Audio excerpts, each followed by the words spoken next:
Hey everybody, welcome to episode 58 of Powerbombshells. I am Sam, that is Mel, and tonight we are joined by ROH historian Paul Fontaine because we can't have an ROH live stream without the ROH historian. Hey, that's what I'm here for. Well, we're glad that you joined us tonight, so thank you for coming. And we had planned to come on a little bit sooner, but then we had to get some things situated. So thank you guys for being patient and joining us and everything. So I guess, should we just get right on into it? Yeah, and if you guys hear thunder and lightning and craziness in the background, it's because Michigan's getting hit by weird storms. So just ignore the fireworks in the background. Hey, before we start, I gotta say this, and I think that Paul will appreciate it, so I saved it for tonight. But I received a wonderful gift in the mail today from Sam. Oh, it did come. Okay, I wasn't mine came today, and I wasn't sure if yours did, so I didn't post it because I was like, well, what if Mel's isn't there yet? So I got it, and it is a there's this wonderful place that Sam told me about before called Coda's Magical Crafts. And oh wow! Sam got me they are fan inspired creations, and she got me Anxious Millennial Cowboy scented candle. Here is a Hangman Page inspired candle. Oh my god! It is wow. Yeah, I love Anxious Millennial Cowboy. Yes. I'm glad that you got it. So I was gonna get it for it was supposed to have been a birthday present. It's a little late because at the time they only had like the 16-ounce candles, which I'm sure would have been fine, but like Nikki and I got one last year and we both really liked it. And then we let our dad smell it and he was like, I'm not a big fan of it. And then I was like, well, what if Mel doesn't like it? I was like, I don't want her to have this giant candle that stinks. So I waited and I talked to Sid and I was like, are you going to get any of the smaller ones? Because I got the original run, which was like 4 ounces. And they're like, yeah, we're going to do a 4 ounce and a 6 ounce. And then so they finally were ready and they like sent me a picture and they're like, they're curing now. And then they sent me a message last week and they were like, it's ready to go. So I ordered myself a candle and I was like, hopefully you like the way it smells. I was like, if not, then you'll just have a Hangman inspired candle. I love it. It's amazing. It was a wonderful surprise today, and I wanted to save it because I thought that Paul would especially appreciate like the concept and the name. Oh yeah, of it. That's awesome. Since you and Jeff talk about that quite a lot. Yeah, and they have another one. Perfect. It's called Taste the Drift, and it's an Alex Shelley inspired candle. So I really like that one too. So and they've got a couple of soaps so they have a soap that smells like the Hangman candle, and they also have a soap that smells like they have a soap that smells like the Alex Shelley candle as well. And then they've got some other stuff. So it's really, and they're based here in North Carolina, which was really cool. I love that. That was I just happened to I came across them on Twitter like probably a year and a half ago, maybe 2 years ago. And then, and I ordered a candle and I was like, oh, wow, they're in Hickory, which is like an hour or so away. So it was really cool to find. So I was like, I looked at it and I said, well, it's from North Carolina. So it's either from Kenny Omega or from Sam. Sorry that it was not from Kenny Omega. This is better. I read it in Justin Roberts' voice, though. I almost always do now. Yeah, I'm very glad that they brought that back because I really enjoy it. That's home and body. That's been the home and body segment of tonight's ROH. Okay, gotta pay the bills. Got to give the people what they want. Yes, exactly. There we go. And if you too would like to have your own Hangman inspired candle, I'll post the link to Sid's stuff. I'll post a link to that, and well, you can go shopping for yourself. Because I was like, it's two of my favorite things. It's wrestling and candles, and so I was like, pretty much, you have it. I might even need it at the rate that the weather's going tonight. Yes. So if your power goes out tonight, you now have a candle. Perfect solution. Just have to hold it up next to your face. Let's see. So I wrote them down. Did you write them down? I did write them down because I wasn't sure. So. All right. So I guess let's start with the 0 hour, which we kind of weren't sure if we were getting because the pay-per-view this entire time has been announced at 7:00, but I guess it was because he was making sure that we were going to be around for 0 hour, and then he started releasing matches, and so it kicked off with Jeff Cobb versus Hot Sauce Tracy Williams. And so, Mel, what did you think about this one? I about a quarter of the way through this match realized that I have seen Jeff Cobb wrestle 3 days in a row, and I couldn't be happier. The last time I saw Hot Sauce was in Madison Square Garden. Oh, I nice. feel like it's not an ROH show without him on it. One of the first shows I ever went to here in Detroit, area, we got to see him, and it was great. So, I really enjoyed it. It's been fun seeing Jeff Cobb on the mat this whole week doing different things, and this was just a sort of a classic starter ROH match. Yeah. Paul, what did you think about it?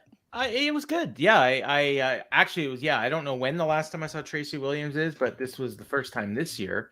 And yeah, same as Mel. I saw Bloodsport last night, and obviously Dynamite on Wednesday, right? And then tonight, I almost feel like there's another one that he might have. Well, he was on Multiverse. Yeah, I didn't see that one.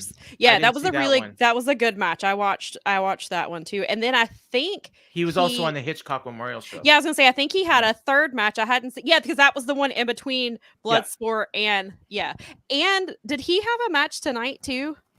Maybe, or was it's not on Cage Match yet, but it's entirely possible. Okay, because I was wondering why his match was first, and then I was like, and maybe I thought I wasn't sure if he had the WrestleCon match yet, but I guess that was yesterday.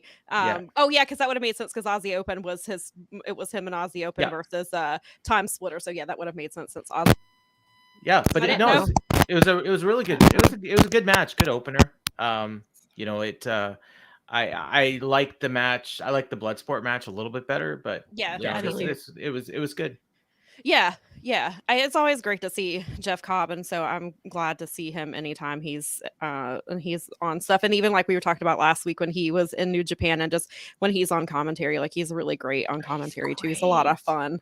I thought it was interesting that Ian Riccaboni only mentioned the Moose match, and he never mentioned that he wrestled in Bloodsport or that he wrestled on the WrestleCon show. Is it because they're GCW? Well, I know WrestleCon's not, but I wonder if it was because it was a GCW sponsored. It's funny under because their umbrella. He didn't mention like Takeshita's other matches and everything. And it's funny because I've been watching a lot of these shows, and all the announcers are talking about, oh, this guy's wrestled here, he's wrestled there. Right. Cobb's wrestled 4 times this week and all this. And yeah, so it's something that I would expect Ian Riccaboni under normal circumstances to do. Right. So perhaps he was told not to. Yeah, that's a very good point. I didn't realize that until you pointed that out, but I think you're right. That must be. And then so leading into that, because the next match was Willie Mack versus Takeshita, and we've seen Takeshita because he wrestled the DDT Pro show, which I have not seen yet, but I know I saw that. That was a better match than this one. Oh wow! What was that? I got to pull up the guy's name that he wrestled. It was really good. There was only like one match on the show that was better than that. Yuki Ueno on the DDT Goes Hollywood show from yesterday. Yeah. I gotta get into more of these shows. I did that Fight Plus thing when I got Bloodsport, and then realized, holy crap, I get to watch all this. Yeah, I'm gonna try to go. I'm gonna hit up both of those DDT shows. Yeah. I was hoping I would maybe get into the first hour of DDT X GCW before ROH started, and that didn't happen. So, but yeah, I definitely want to catch. I've never seen the guy that he wrestled, Yuki Ueno, but he reminds me of a young Kota Ibushi. Like he's got the same look and similar style and everything. So I think you guys will really like it. Yeah. That's some high praise. I'll definitely check him out. So Nikki just said that our friend Matthew, because I saw he sent a text to us before this started. Tanahashi and Okada will be wrestling Motor City Machine Gun and Aussie Open at the New Japan show in DC, which is Capital Collision. Yeah. So is that I don't remember. Is it the 15th and 16th or the 16th and 17th? I keep getting the dates. It's in April. I know that much. It is the next one, I believe. Right. Yeah, because they usually go Saturday and Sunday, right? Yeah, because they do the weekend after. Yeah, because they do. It's Philly and then DC, I believe. Yeah. If I'm correct. Yeah, it would be this one would be on the 15th, I think. Wow, that's incredible awesome. Match. And that'll be for the strong titles, I guess. Yeah, that's what I'm assuming, because because Motor City had them last night at Multiverse. There you go. They had that was. I know we talk about multiverse later, but that was one of the matches I was looking forward to the most, and I Too loved much that good one. wrestling to talk Yeah, about. there is. Oh, I And you didn't know, even go get to ahead. see that one just because it costs, it costs money. Yeah, I've got Well, that that one. too. Okay, Nikki says that it says April the 15th. Thank you, Nikki. Yeah, okay. Yes, I am. I went in with actually Matthew, who sent the text. I went in with him on some of Oh, the paid shows because well, it's cheaper to do I it went that in way. with I went in with Preet Paul on the Ring of Honor show, Yeah, but I get it. yeah, but Yeah. I signed up for Fight Plus. I'm like, well, there's like 30 shows this weekend on there. I Yeah. don't need to be paying $30 for Yeah, another one that I no, don't same. think Right. is Yeah, and appreciably better than anything else. You Yeah. know, like so. That's Yeah. what I've been doing with my friend too. We've gone on a couple of them. We for the Muda show. We that was something we Oh, yeah. decided to split because That's nice. Oh my god.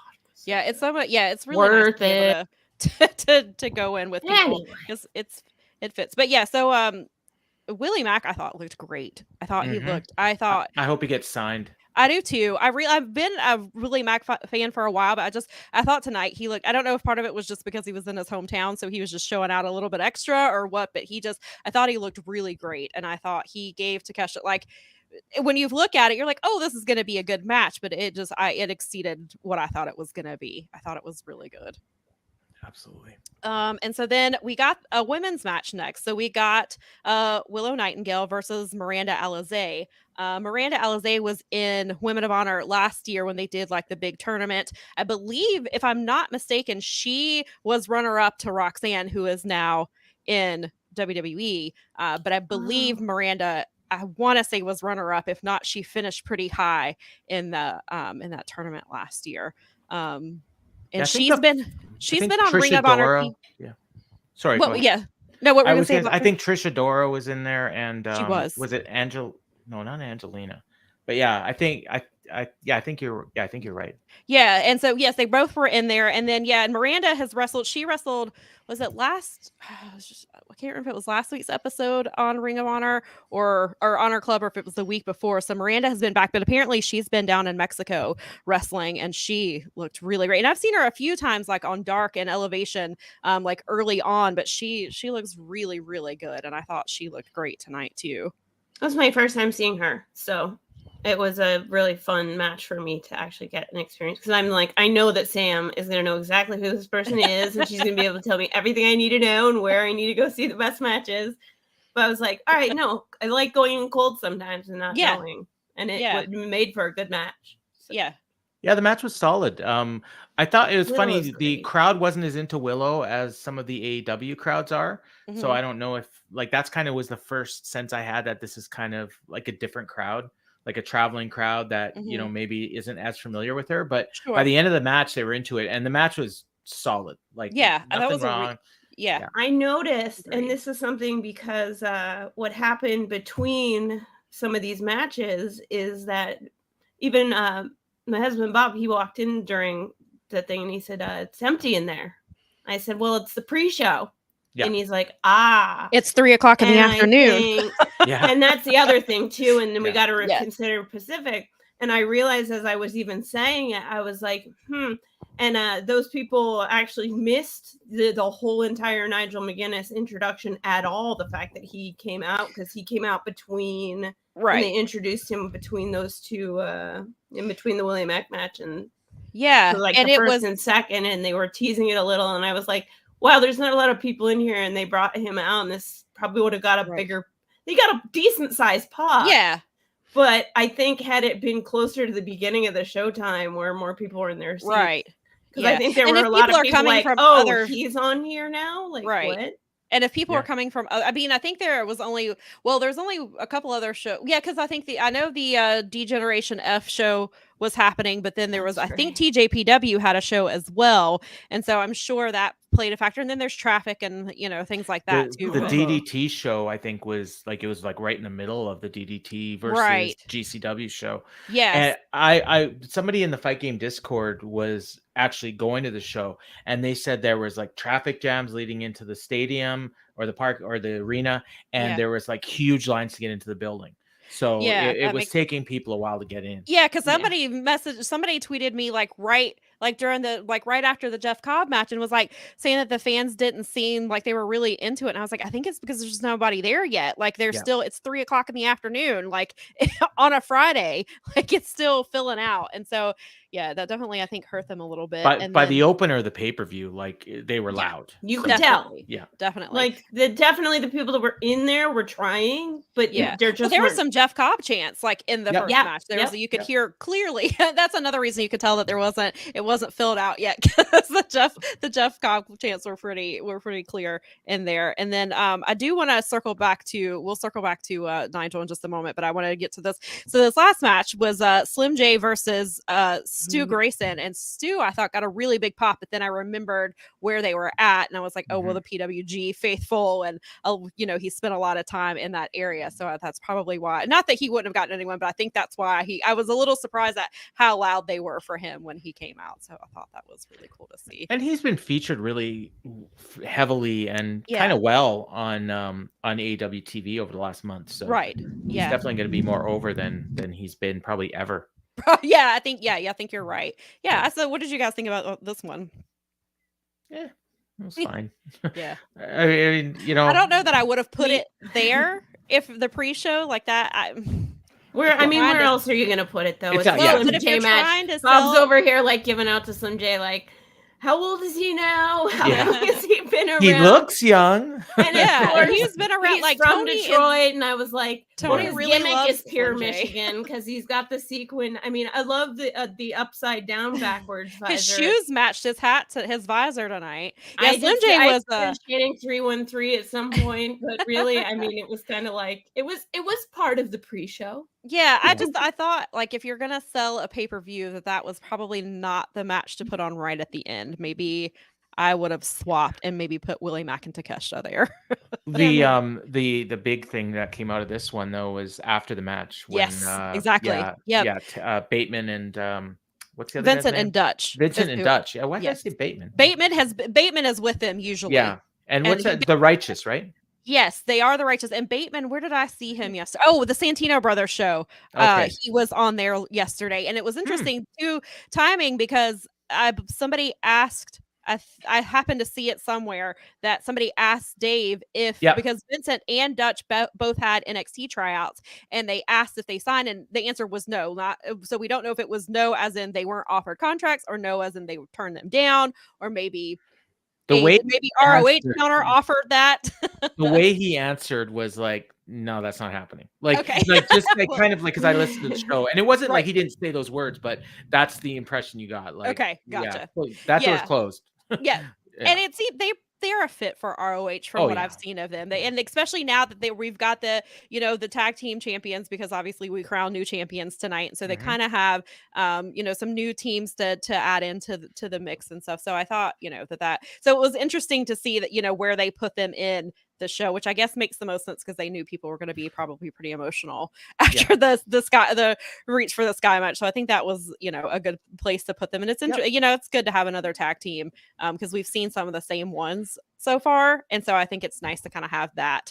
And it looks like Dark Order is going to be ROH as well, which is probably good for them. Yeah, I think so. I think so too. Yeah, and it seems like they're coming right for. I was going to say, if you go with the assumption that they're going to do BCC and the Elite potentially feuding, so then they need to clear them off of the ROH roster and kind of get it, and then you need to fill those spots in, and I think it makes a lot of. I mean, it feels like they did a lot of that tonight, and definitely, there's definitely a lot moving forward. So before we get into the main card, what did you guys think about Nigel McGuinness on commentary? I thought it took him a little. You know what? You're the guest. You go first. I thought he was great. Like, I think what you were getting at, like, it did take him a few minutes, and there's a few little things that he did that were kind of WWE. Like, I think he used championship opportunities at one point. But I thought that he really added to the broadcast, and he has kind of that heel edge, which is missing. So that helps. And some of the jokes he was telling, and what he called Danielson a clam digger at one point. And he was peeking at notes during the pure title match, and little things like that crack me up. And he belongs in ROH. and I'm happy to see him there. I miss him on WWE TV because I watch that too, but Mhm. he's where he belongs. Yeah, I saw Tony send out a tweet, and the way it was worded made it seem like it was for tonight only, but I don't Oh. know if that's the case. It may have just been the way that Tony worded it. It may not mean anything. It may just be He the did way such he a great worded job tonight that we've signed him. it. Yeah, which that is was an possible. extra- Maybe yeah. he's gonna be not all elite. I guess whatever Ring of Honor's thing would be. But all honorable. yes, there we go. Yeah, I enjoyed him for the most part. There were a few things that bothered me. He seemed to have issues getting along with Caprice. Caprice, I can't remember exactly what he said on the pre-show, but Caprice kind of chastised the way he was speaking to him a little bit, I noticed. And then in the first or second match, Nigel got on to them for talking about their families. He was like, focus on the match. And I thought that was I thought he was giving them shit.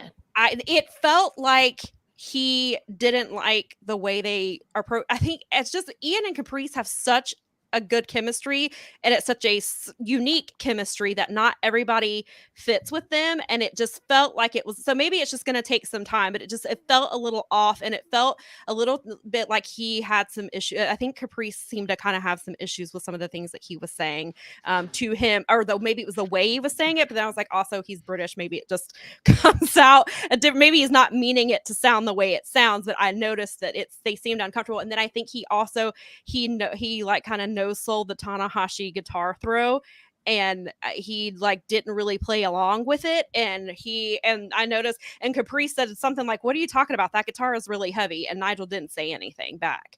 And so it just seemed like, so I don't know if it was anything personal or if it's just because he's trying to figure out, because he was WWE for a while, and so maybe he's trying to kind of break out of that. So maybe it was just a little bit of trying to fit in, and it just kind of came off like they weren't getting along very well, or like there was just, it felt a little weird there.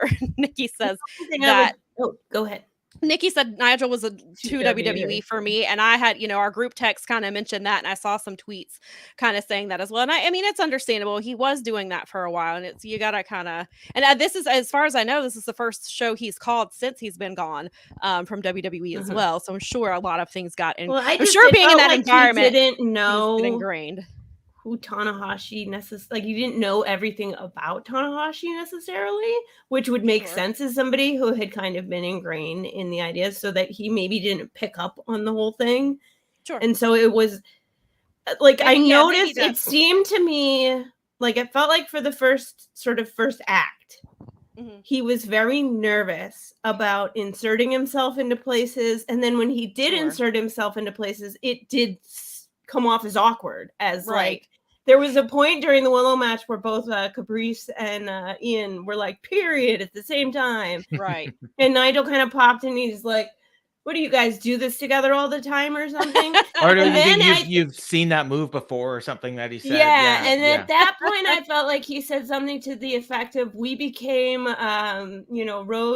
we got married at the this table 20 years ago, and we've been road wives ever since, or something to that degree. And so to where to your point a little bit, I think that it was something more in the vein of, I think it definitely was like, we don't know you, and we are a very those two have so much synergy that you missed them until you heard them again, and then went, oh my god, yeah, I forgot about these two. Awesome And dudes. Nikki and I were also talking about the fact that they did the COVID shows together, like where they all, when ROH was filming shows, they were in a bubble, like they were they were getting tested, and then they stayed together for the time that they were filming, and then they were out of it. So it was like, I'm sure they bonded on a completely different level during all of that too. And so so I think that probably was part of it. Nikki said, I'm sure it's difficult to break, but it just irritated me as far as the WWE sounding thing. Yeah. And so maybe, if hopefully they do keep, because I think Nigel is, especially because of his history in Ring of Honor, like he is an important asset. So maybe if they do continue to work together, that's something that they can flow. But just Caprice and Ian do flow so well together because they have such a certain unique, they don't sound like anybody else on commentary. And I think they feed really well off of each other. So it is hard to add in a third person as well. And I think probably it's also a third person who has a WWE background that's completely different than what they do in Ring of Honor too. So, but yeah, we'll see. So I thought they hit their stride though in the opener. and which Yeah. we'll talk about soon. But like, Yeah. I was a real big fan of the commentary in that Commander, I think is how it's I pronounced. believe it is pronounced yeah, that. Yes, I believe that yeah, is the proper way because I was Or listening. I was like, just butcher it like a proper American, and everyone. yeah, because I was like, well, if you Commander. pronounce Pick one. Just pick Yeah. one. That's my And- only I thing think with language Commander is pick correct one. with you. and I was like, Vikingo and Vikingo. But I love the way they commentated that because like and this was a complaint I had about Excalibur during the Omega match. And it was a very small complaint, but it was like as soon as the moves would hit, he would just be right away. He had to get that name of the move out there. Yeah. And it was like a couple times in this match, like they were just like blown away by the move. And Yeah. then they were reacting to the move, and then they would give the name and tell you Right. what it was, show Sure. the replay. And for me, like that, I don't care if the commentator knows the name of the move. I think it actually makes it look better when the commentator is like, oh my God, what the hell was that? You know, like I don't necessarily want them to say that, but to have that Right. kind of attitude. But I think at one point, Yeah. like Caprice even like said something to that Oh, effect. yeah. Like, oh, Yeah. what was Well, and that? That was the same. I think that was literally the same spot where I had literally had my hands on my head because I couldn't believe what I just saw. Like, and so Caprice was like, I was like, no, I'm right there with you. So yeah, And it's I get that. awesome. I Like get that. it doesn't make the commentator looks bad. It makes the wrestlers look great. Yeah. And that's the more important thing. It's not about the commentator being smart. It's about the wrestler being awesome. Yeah. Right. Yeah, exactly. You know, So I True want to go story. over here. So before we move on, I'll go to Jeremy has left us some comments over here. So Yeah. Jeremy says that the three-way tag with Aussie Open, Motor City, and Tana Okada looks to be set for Washington, D.C.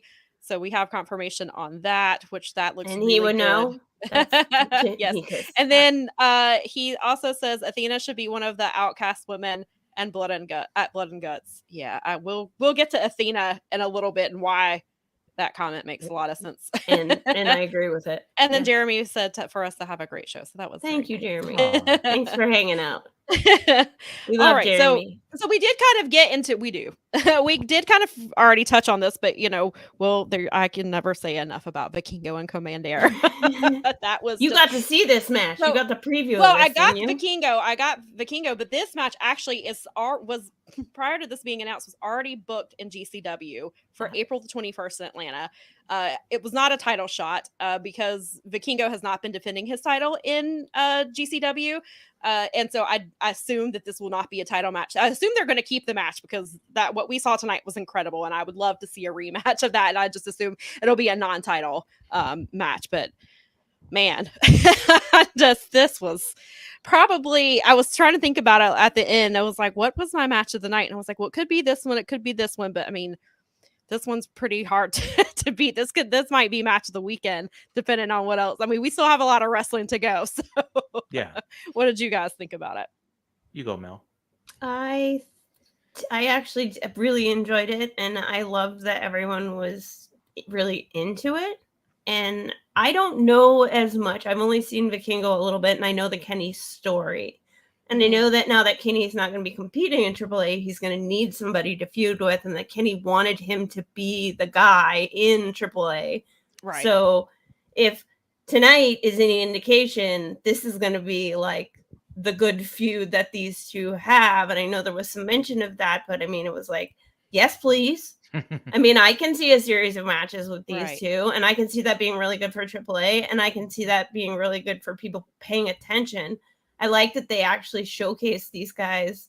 We went from nobody knows who Vikingo is to we got to see him twice in a week or something. And if you were paying attention to all of these things, and you got to see him in two kind of, but they were different matches. Right. And he actually wrestled Vikingo wrestled Blake Christian last night on Ring of Honor TV on the Honor Club show. So that was a completely different, so that's also, because Blake does some of that stuff too, but it was, which I think worked well with Vikingo. But yeah, so then you kind of got to see a third type of, side of him, which I thought was cool. So so you mentioned your match of the night. I got Cage Match up here right now to help with the rundown, and right now it is the match of the night based on Cage Match votes, but the main event is very close. That So was, there, and I loved that main event, and yeah, and I think I love the match was really great, but obviously it also had the story too, which I docked it a just quarter star for the finish. yeah, we'll Yeah, get. we'll I get saw to your that. But I We'll saw get your there. tweet, and I was like, I yeah, feel you, Paul. We'll talk about it. yeah, but I really like this match. My match Mhm. tonight was actually the ladder match, but I mean, That there was that was some, that was my original thought when I first saw it. yeah, It's like, oh, the ladder match, and then I was like, wait a minute, Vikingo and Commander was at the yeah. beginning of this, like, It was, I think the thing is, like, it was just getting to a level where it was like, oh my God, like, can they keep going? And then it ended. So right, for me, and that's not necessarily a bad thing. It's the sure. opener. You don't necessarily want the best match of the night to be in the opener. I And even said to my sister, I said, yeah. who has the follow this? Well, and I think that the match after it suffered a bit because of that, even though it was really good. And I go Um, ahead. yeah, no, so like I said, I really, really like this. And yeah, and I mean, and it was a very different match from what I was expecting. It was more like mat stuff and Hmm. more like actual wrestling than, I was just expecting a Right, whole bunch of high spots. And we right, got the high spots and we got yeah. some pretty incredible ones, but like it wasn't at all like the Kenny match.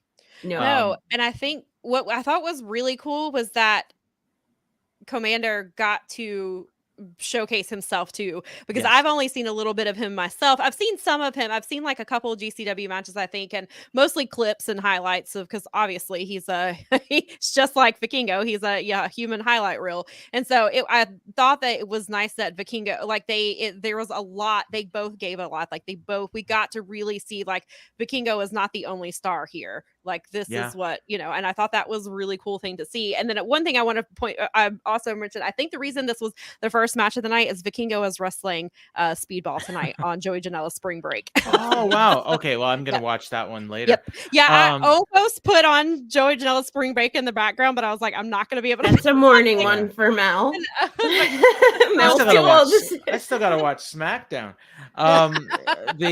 Wasn't there a Rampage tonight? Yeah. yeah. I think, I was Oh, like, I'll Joe, get to that next week. resounding answer, people. I'd never seen Commander except for the ladder match, like on Right. Dynamite a few Right. weeks ago. Uh-huh. So Same. for me, this was totally new. My favorite spot of the match was when it was the second time Commander was doing the rope walk, and the way they shot it, it looked like he fell.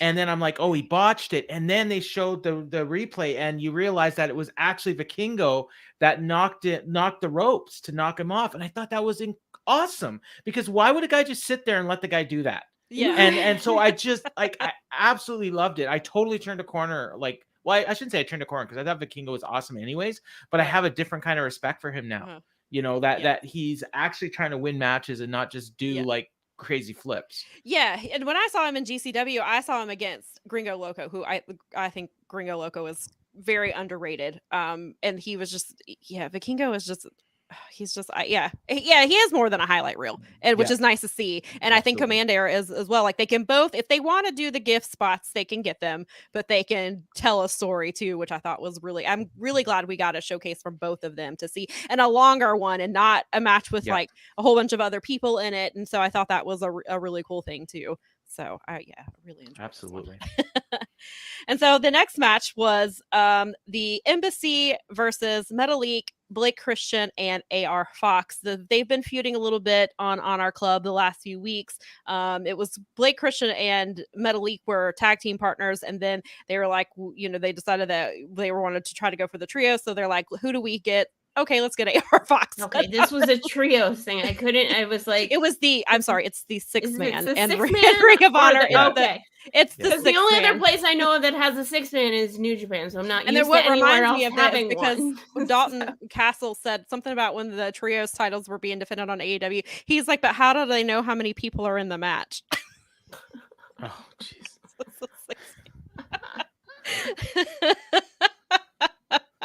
I was like, oh, Dalton. Ouch. So now that's what I That's think too of every much. time I hear a triosis. That's okay. How many I people would are in this too. match? Now I'm gonna think of it too, because that's hilarious. You're welcome. I am a simple humored person. So what do we think about this one? Paul, you want to go first? Sure. I mean, it was good. I thought AR Fox looked really, really good. I was surprised that the Embassy retained, because I mean, there was rumors that Brian Cage's contract was up, and Yeah, it's unless he already- re-signed. What I saw today was that he's been working with an expired contract, is what I Right. saw. So I mean, yeah, he I could was lose under it the at same the TV impression. tapings. I mean, or maybe he's re-signed. Well, and I was wondering, I was like, because I said, I was like, either he re-signed or he's going to lose him at the tapings. Yeah. Which, I mean, and and Dalton Castle and the boys seem to have been written out of AEW, so maybe they'll be back. Again, as someone that isn't watching ROH, I thought it would be kind of weird if Fox, Christian, and Metalik won the belts, but then you're saying that they've been feuding, so it probably made more sense than I thought it would. Type of thing, but okay, yeah, but no, I thought, like I said, I thought AR Fox really stood out. One thing what's his name? Ian. He called Metalik the king of the ropes at one point, which I guess is his gimmick. But after we just saw Commander, that's his nickname, and they were calling him that in New Japan Strong as well. Was king of the ropes, and so that is maybe. But yes, you do make a point. Maybe not tonight, right? But yes, that is. And they call him that in Ring of Honor as well. They do call him king of the ropes. But yes, yeah, you do make a very good point there. Yeah, but I mean that was very small, and but yeah, it was a decent match, and I think it suffered by having to follow Commander. But you know what? I think it was going to suffer no matter what. Like if you look at this card, it was the weakest match on the card. Yeah, I would agree. It was the weakest match. To me, AR Fox and Blake Christian were the two that stood out the most in the match. The ones that were like the big like. I mean, I've seen not that I love Metalik. I thought, of course, he did his few spots that were, but to me, it was like the people that were the most significant that were like rising to the top out of the match for those two. And I've seen Blake Christian have like some really good singles matches, and I think that's where he stands out. Well, whereas I think AR Fox stands out in these multi-person matches. He does. He's got a good mind for it. He's got a good team brain, though. Well, you can tell he can do singles matches just fine, but because he's such a good team, like he's good at coaching the guys. I think also I've it helps seen him because actually he's a trainer too. Yeah, he's trained a bunch of wrestlers, so I think he has that mindset already. And it's interesting to see Blake in Ring of Honor because he's still a babyface, but in GCW he's a huge heel.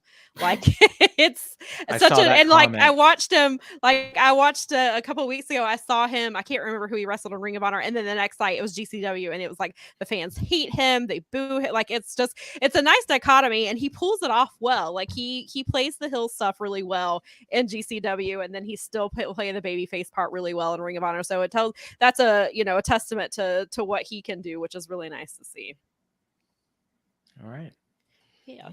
So then the next match, I was a little surprised this was this early, but then I guess with everything else on the card, it kind of makes sense that they this was interesting too, also because commentary, like even during 0 hour, kept talking about like how much they were wanting to see this match, and it was Athena versus Yuka Sakazaki for the Ring of Honor Women's Championship. I'm pretty sure Jeff Hawkins was into this match. He's a small Yuka Sakazaki fan. Just a little bit. But before even that, like last night, Athena wrestled Emi Sakura, and Emi's just incredible. And I need to catch that match. You know how much I love her. And so that was a really great match. And then to have her turn around and have the Yuka match was really cool. So what did we think of this one? Amel, I'll let you go first. I thought that it was a really good showcase for Athena. I think that establishing her more is starting to happen, and because Yuka's so good and has that sort of I was like, she started her TJPW, and then they said TJPW, and I went, okay, that makes all the sense in the world to me, because they're both great, but they're both very different in what the way that they do their presentation, and she is like a really strong version. And I didn't think of it at first because you kind of get this like, oh, the Japanese girls are kind of smaller, they're more petite, but she's actually like basically the same size as Athena. And they were like, I mean, they were matched up pretty evenly. And so, God, I'm a big fan of suplexes. I'm a big fan of mat stuff. Right. I liked that she like made Athena wrestle, and that Athena because Athena can wrestle. They used to she back in once upon a time, she used to be this amazing, like fun to watch creative wrestler, and then things happened, and it takes a while, I think, to get back. And I think this was a good step forward with her. And I mean, it made her look like the champion a little bit more. Yeah, she's been having really good matches on Ring of Honor, and she main evented the second episode, and she got 15 minutes. Oh, wow. And Nice. she's looked really good. And I think that was Tony. That was the smartest thing that Tony could have done when the whole Jody Threat stuff happened. That he saw the way fans responded to that side of Athena and let her run with it. And I think that was probably the smartest thing. It makes Athena stand out. Wow, I forgot that was Jody Threat. Mhm. There you go. And Jody Threat is now signed with Yeah. Impact. Yeah. They last week that Yeah. they did I haven't seen Sacrifice yet, but Yeah, I saw it. they typically show it on Access. They've been showing pay-per-views on Access, so I'm waiting for it, and they still haven't. I was like, it's almost April. Where is Hard to Kill at? Yeah, the turnaround has been Like, actually where's it pretty good. But yeah, so I saw that. That one, So I no. think Jody will be. So that's nice to see. But yeah, So Paul, what did you think about Okay, this one? so before I tell you what I think about this, Okay. I want to tell you that as this match was starting, my wife came downstairs, and my wife's not a wrestling fan at all, and like really doesn't like it. And so she's watching the TV, and as Athena's entrance is starting, and they showed the doll, Yep. and then my wife's like, "Why is there a doll there?" And I'm like, I really don't know. Oh, and then they said yeah, it. I know. But Yeah. Someone explained it to me, but I just said I really don't know. And then someone explained, yeah, she's calling her opponents porcelain dolls, and of course she smashes the doll, and then she comes down to the ring, and so I was kind of telling her, yeah, she's like, she's thinks everyone else is beneath her and all this stuff or whatever, right? So she starts watching this match, and she can't take her eyes off the screen. And she tells me, she says, these women are way more athletic than most of the matches that you watch. And I thought, wow, that she watched the whole match. Oh, wow. And yeah, That's and great. she enjoyed it, like from what I could see. And then it wasn't until before the next match when they aired the video package, and it was the Mark Briscoe Samoa Joe, and they were showing blood and everything, and she's like, okay, I'm done. She's out. Yeah, she was out. But yeah, she really liked this match. Oh, that's I great. liked it too. Yeah, so for me, the two matches I was most looking forward to on the show were Shibata and Yuta, just because it's Shibata, Right, of course, and nothing to do with the title. And Right, yeah. like for me. And then the other one was the Reach for the Sky match, because I knew it was going to be an insane spectacle, and because the Briscoes were the champs and everything. But of all the title holders in ROH, the only one that I'm at all invested in and is Athena, because I see her regularly on AEW, right? Because I watch Dark. Yeah, and so Elevation. She's there a lot. She's on almost every week wrestling matches, and so her character is down. That title is important to her. It's treated as important. Whereas, like, I see Claudio, and we'll get into that later, but like Claudio's carrying that belt around, but he doesn't care about it. Like, not on AEW television. And same with Wheeler and the Pure title. Yeah. And so for me, I was really invested in this match, and I like Yuka Sakazaki as well. So like this was a great showcase for them.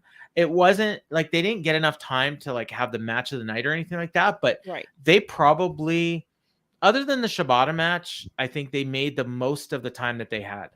Yeah, and it was as good of a match as you could have in the time that they had. Sure. Yeah, I agree. And I think, let me look real quick. Yeah, they could got have had a longer match. They got 11 and a half minutes. Right. Which is what they got.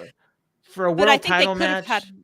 Yeah. And typically on pay-per-views, when Tony has had, when the women typically have 15-minute matches and things like that. So I think, and we just saw Athena on the second episode. She had a 15-minute match. And it was the second shortest match on the show. Yeah. So yes. There you go. It was. But you are right, actually, now that you say that. They probably could have gone. Mm-hmm. I think they could have. I think they could have gone a little bit longer, especially because Yuka is a fan favorite. A lot of although having said that, this card, like overall, it moved. Like, it did. And they ended right at the end. Like, this may have been like the best paced AEW or ROH pay-per-view I've seen, other than Forbidden Door. Right. Like, I completely agree with that sentiment, actually. I was afraid that this one was going to drag a little, and that they maybe it would be 11:30, 11:45.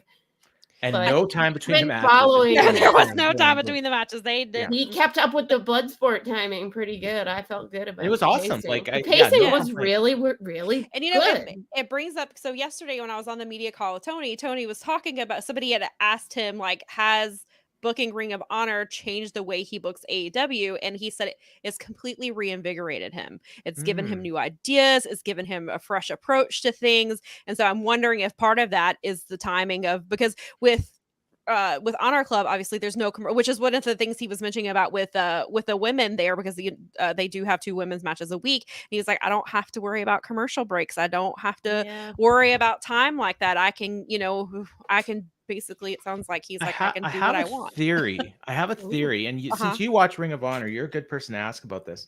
She covers Ring of Honor. Since Ring of Honor started, what I've noticed about Dynamite is that there's less wrestling and there's more promos and video packages, which in my opinion makes for a better show.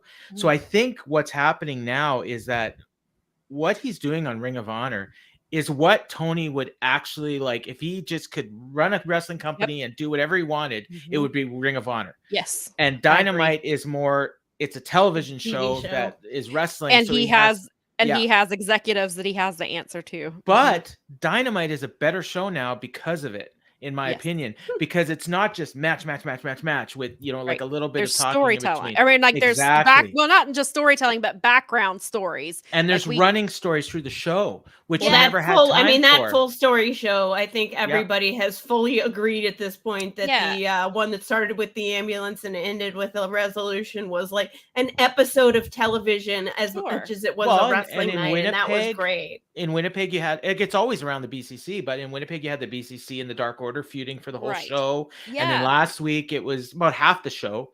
It was BCC and Hangman and everything else. So it was so I think he's getting his wrestling out on Ring of Honor and he's getting his TV on AEW, and it makes for 2 completely different products, but both really, really good. Right. And we've talked about this a few times on our show, is that we think it feels like because I had thought about it a few weeks ago, like, not that I don't think of course he should have signed Danielson, he should have signed Adam Cole and all these things, but had that not been available to him and he was using the roster he had, like, I wonder what AEW would look like. And I think it's what ROH is probably very similar to what it would look like. I mean, of course, he does have sponsors and he has executives and he has people to answer to, Domino's Pizza and things like that. So, there's certainly that to take into consideration. But I feel like ROH is, and he even mentioned it during the media scrum for Revolution, that like ROH, like, because he was like, I booked Dynamite in my classes for 13 years, and he's like, I have all these notebooks full of things, and he, because the show he called the show then was called Dynamite, was the show, and so he was like, and this is basic, and so he basically was kind of alluded to that Ring of Honor is what he always booked in his head, and so it feels like he gets to do both. And you're right, it does. I do think it translates over to Dynamite, that that he's able to do different things that he does now that he said, like, where he said he's reinvigorated, like you can see it in the way Dynamite is coming out, and hopefully Rampage will follow through with that as well. No, Rampage's been good too. I've enjoyed it. But Dynamite is, in my opinion, vastly improved. Yes, I would agree with that. Yeah. So the next match we got was Samoa Joe versus Mark Briscoe for the television title. It was pointed out quite a few times that Mark Briscoe has never beaten Samoa Joe one-on-one. This has been a title that Mark Briscoe has wanted for a while. And I didn't realize until I was doing the match previews for this, Samoa Joe has held the title for nearly a year. He's like 2 weeks shy of having it for a full year. So I thought that was kind of interesting, because I didn't really, because he's lost the TNT title a couple of times, that I didn't realize that the Ring of Honor title he's had since he beat Minoru Suzuki for it, which I forgot that's who he even beat for that title. So what did you guys think about this one? So I'm not a big Samoa Joe in 2023 fan. So but he always has good matches. I'm just like, I was ready for, and I guess because he's had the belt for a year, like you said, I was ready for a new champion. But again, I'm not terribly invested in it. So it's not like a lot of people, like I saw comments like, oh man, when Mark Briscoe wins the title, I'm gonna cry. They had his family at ringside. Yeah. He's fighting for Jay. Like I just thought, man, like he really should win. Yeah. But I mean, like it was a good match. It was a borderline great match. Like the like I again, I thought like it was really well wrestled. And other than the match that he had with Jay Lethal on Dynamite, it's like the best Mark Briscoe singles match that I remember seeing. Like I'm sure maybe there was one years and years ago, but I'm an ROH historian, so I've seen them all. That is true. They all start to blend together after a while. Yeah. Although I guess not if he's been wrestling on TV, because I haven't been watching those in the last couple months, but or the last month or whatever it's been. But yeah, no, I thought it was a really good match. Again, I probably would have gone a different way, but if they're, I mean, he's getting TV established and so maybe that's coming down the road, and that's tune in, buy Honor Club, you can see him win the title next week or the week after. Yeah. I saw somebody make a point, and I'll let you talk about it, Sumo. But somebody made the point that they wondered if it's because that they said that was something you want to close the show with if Mark Briscoe won the title. So maybe they didn't do that here because, like, obviously it wasn't a main event match, but like that could be a main event on an Honor Club show, which I guess is or even on Dynamite or something. So I think that is a fair point. But Mel, what did you think about this one? I tend to lean a little harder Paul's way. I don't understand why he lost the match. No, really. I don't either. I really I mean, they literally had his family at ringside. They were honoring Jay tonight. They were doing all these things.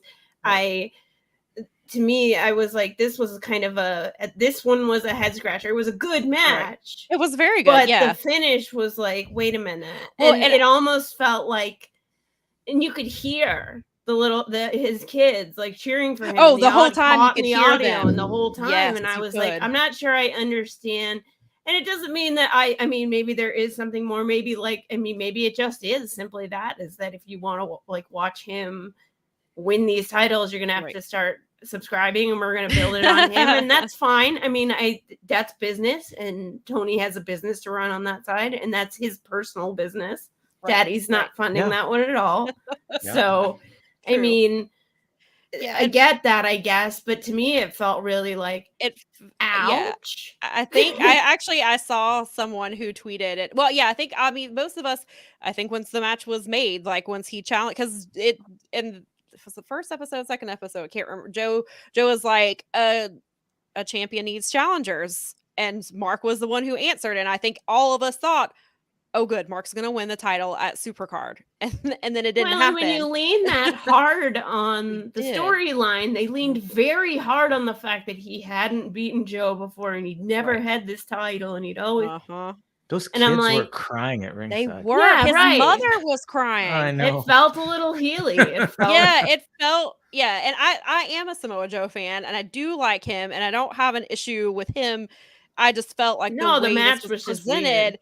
And it was interesting because when he got him in the coconut clutch, or was getting ready to, I happened to catch Ian's face, and his face dropped. And it's like he realized what was going to happen. So maybe he didn't know. No, I don't think he did. Usually because his don't. Face, I mean, his face at least just that's fell, what they and say. I was like, oh, it's registering that this is it. And so, somebody else made a point that maybe they have bigger plans for Mark. Maybe they're going to move Mark to AEW TV, because yesterday Tony has talked about how much he wanted Mark and Jay to be on AEW TV. The people who made that decision to keep them off TV are no longer in Warner Brothers Discovery. And then he said somebody else was no longer there as well. And so it seems like, and he's like, I really got to know Jay and Mark, and I really like them a lot as people. And so it seems, so maybe there is something else, or maybe Mark's just not ready to wrestle more often. It could be that maybe too. Yep. I thought about that afterwards, and I was like, well, maybe he didn't win it here because he's not fully ready to commit to, that filming. I know they have been filming down in Orlando, but then they've also been filming somewhat after Dynamite as well. So it's like, maybe he's just not ready to be on that type of schedule yet. Makes sense. So I was like, maybe there's more to it, but on the surface, it looked like a really bad decision. So I think a lot of people were let down by that. And I saw, especially because of what happened at the end as well, which Yeah. we'll get to. I think between both of those, I saw somebody was just, and like I saw a tweet and they were like, he completely shit the bed with this. Like it is, I mean, I don't, it's not enough for me to say it like it ruined the pay-per-view for me or anything, but it is a head scratcher. And they were the two most disappointing things to happen. But yeah, so who knows? Maybe something is going on with Mark that they're using him for something else, or maybe they are saving it for Honor Club or something like that. And so the next match we got was a match that was added a couple nights ago. We got Daniel Garcia versus Tanahashi, which I will say, I don't know if this is the reason why, but during the media call yesterday, Tony did say that had Will Ospreay not gotten injured, he would have been on this show. So I don't know if that's what this match would have been. And so they just used Tanahashi because he was already here for Multiverse, or if this is something that just happened anyway. So what did you think of this one, Mel? Okay, we're on. I mean, Tanahashi's the best. He's the absolute best. It doesn't matter who he's wrestling. He always gives them everything. He was like, I'm with a young kid. And I was sitting there thinking to myself, he could just like he could skate through this. He could just not care. And he's just like, he still loves wrestling. He still is a great wrestler. Bob said to me, has he ever been a heel? And I'm like, I don't think he ever has. I'm pretty sure he's never been, because a guy like that just can't be. And yeah. I mean, I thought it was good, and I thought it sort of set up the idea that, like, you know, they definitely talked about it even is like, you know, Chris Jericho lost to Tanahashi, and so now Daniel Garcia has to go back to Chris Jericho having lost to Tanahashi, but also at the same time, like, well, okay, boss, but you lost to Tanahashi. Exactly. So, but I love watching Tana wrestle because he can wrestle anybody. I think Tana's biggest opponent right now is Apples, because he tweeted today that he once again bit into an apple and lost his teeth again. But they during this match, you're a wrestler chant though. Yeah, you're a wrestler, which I thought was very cool. They were shouting, "You're a wrestler," and I just thought that was a lot of fun. It was. So. It's a nice callback too for people that have been paying. Yes. So Nikki said she loves Tana, but she needs him to stop eating apples. His dentist probably does too. So yeah. So Paul, what did you think of it? Well, shucky ducky, quack quack. Daniel Garcia is in my fave 5. No, he really is. Like he's literally one of my 5 favorite wrestlers right now. So to see him against Tanahashi, like I was really happy. Yeah, and that's a really cool thing for him. He's like the perfect opponent, because you know the match was, most of the match was Garcia just being a heel and beating on him, and Tanahashi selling and, you know, and then taunting him. He did the signature poses of Nakamura and Misawa, right? Like, who was the third? No, Shibata. And because they're 2 of the 3 Musketeers, and then of course Tanahashi's the other one. So you know, and I'm like, oh my god, I was thinking even for a second, like, we haven't seen Shinsuke in WWE for a while. Maybe his contract expired. He's going to show up here. That'd be great. I'd have been so happy. But too. Yeah, no, Shinsuke might have been happy. Yeah. But no, I you know, this was, I mean, it was, Tanahashi can do matches like this for another 10 years if he wants to. Like, he's so much more suited at this point in 2023. He's lost a bit of a step. Sure. But he's still better than most, and because now he can use his brain instead of his body, he can get a lot more years out of this, and he can go and he can have these matches with young guys, with older guys. I mean, he wrestled Speedball last night. So. Yeah, I mean, I like, there was one, like the match he had with Okada at Battle in the Valley. I was a little disappointed. I mean, it was still a great match, but it wasn't like a match of the year candidate like they would always have. So when I talk about him missing a step, like that's where he's gone from like wrestler of the year to like an excellent wrestler. You know what I mean? So like, and that's what I mean. He can stay at this level, but as long as he doesn't push himself to the point where, like he's going to hurt his back or hurt Seems his like he knows knees. his limits now, and he's working within that. And then I think he's choosing opponents who get that. And so I don't know how this match came about. So I don't know if Tana handpicked Daniel Garcia or if they were just like, he really trusts him because he also got the match with Cole in his first match back. Yeah. And you know what? That says a lot. That's a big match. And he's gotten more main events in Dynamite and Rampage and any other wrestler in AEW for the last year. So that is true. Yeah. Daniel, he definitely has a lot of faith. Yeah, and people were asking him about Yuta yesterday and about, and he was like, Yuta's he's really great. I've enjoyed watching him. He was like, I was turned a couple people within the company or in the locker room told me about Yuta, and he was like, but we brought him in at the same time as Daniel Garcia, and he was like, Daniel Garcia. So he had a lot of really good things to say about both of them, and he was like, we brought them in at the same time. He was like, they could potentially be generational rivals, at what they're doing. And he was just talking about how much they've both grown in a little bit of time that they've been there. And so it seems like, now that you say that, Tony does have a lot of faith in them. Because like you said, he came back to Adam Cole's first match. And that's obviously someone you want to protect and be very careful with because of the things that he's been going through. And to put him with somebody like Daniel Garcia, I think is, like you said, speaks volumes about what they think of him. We're going to talk about Wheeler.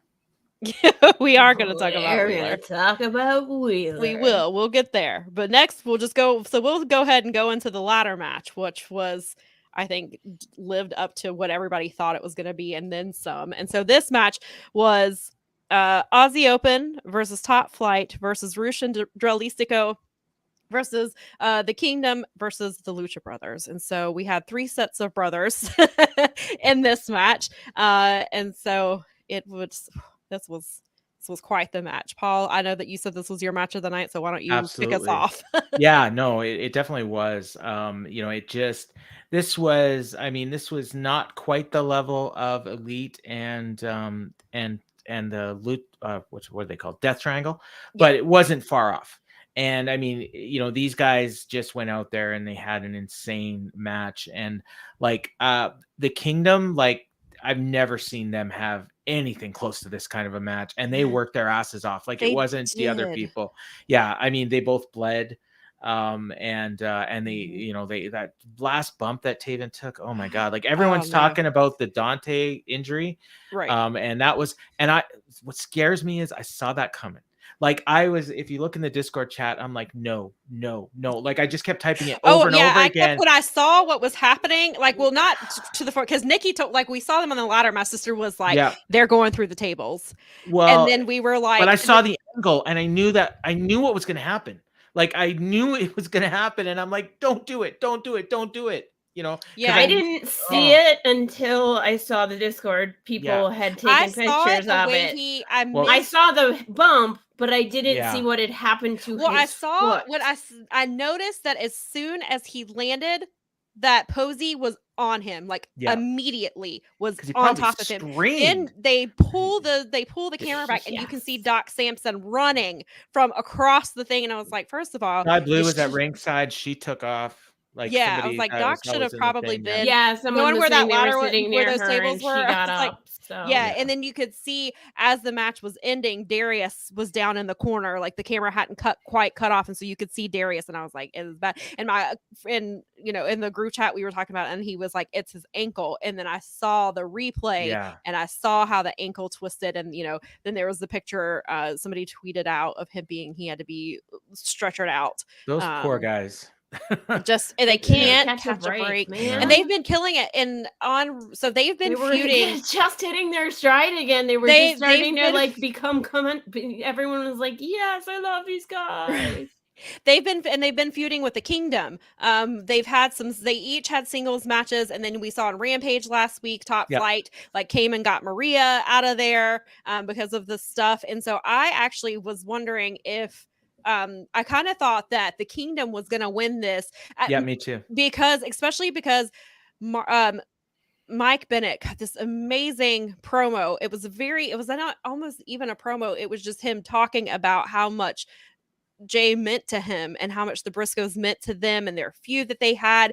And it was just, he was very emotional. And the shirt he wore tonight is a shirt he is wearing. It was a Briscoe Brothers shirt. Yeah. He was wearing that, and it just, Maria has been talking about them a lot as well. And so I kind of thought they were going to have the Kingdom was going to win here. And then at some point they were going to lose the titles to Top Flight because They that's did that.